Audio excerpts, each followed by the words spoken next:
মানুষ জাতির সৃষ্টিটা একেবারে আলাদা সৃষ্টি। আমরা মানুষ, আমাদের স্বাধীন ইচ্ছা আছে। আমরা আল্লাহ তাআলার নির্দেশ মেনে চলতে পারি, আবার নাও মানতে পারি। এটা আলাদা একটা সৃষ্টি। আর যেহেতু আল্লাহ তাআলাকে মান্য অথবা অমান্য করার ক্ষমতা আমাদের আছে, তাই আমরা মাঝে মধ্যে পাপ কাজ করতে পারি। আর যেহেতু মানুষ পাপ করতে পারে, তাই আল্লাহ সুবহানাহু ওয়া তাআলার একটা বৈশিষ্ট্য, তিনি ক্ষমা করে দেন। তিনি দয়াময়, পরম দয়ালু, পাপ ক্ষমা করেন।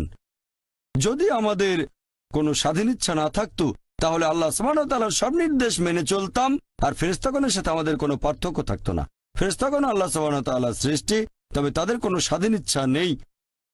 তারা আল্লাহ সুবহানাহু ওয়া তাআলার সব নির্দেশই মেনে চলেন, কারণ তাদের কোনো স্বাধীন ইচ্ছা নেই। তবে মানুষের স্বাধীন ইচ্ছা আছে, আর স্বাধীন ইচ্ছার কারণেই আল্লাহ সুবহানাহু ওয়া তাআলার দয়া, আল্লাহ সুবহানাহু ওয়া তাআলার করুণা, আল্লাহ সুবহানাহু ওয়া তাআলার ক্ষমা আমরা দেখতে পারি।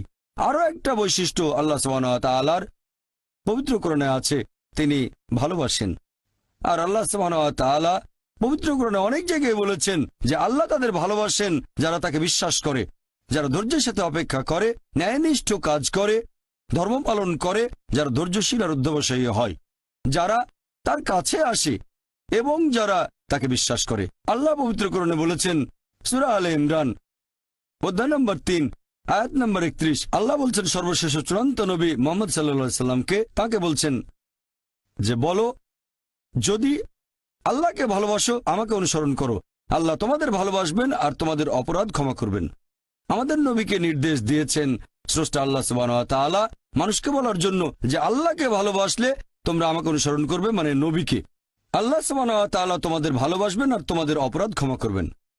এরকম একটা হাদিস মুহাম্মদ সাল্লাল্লাহু আলাইহি সাল্লামের আছে তিরমিজিতে, আর এই হাদিসটাকে সহিহ বলেছেন শেখ নাসিরউদ্দিন আলবানী।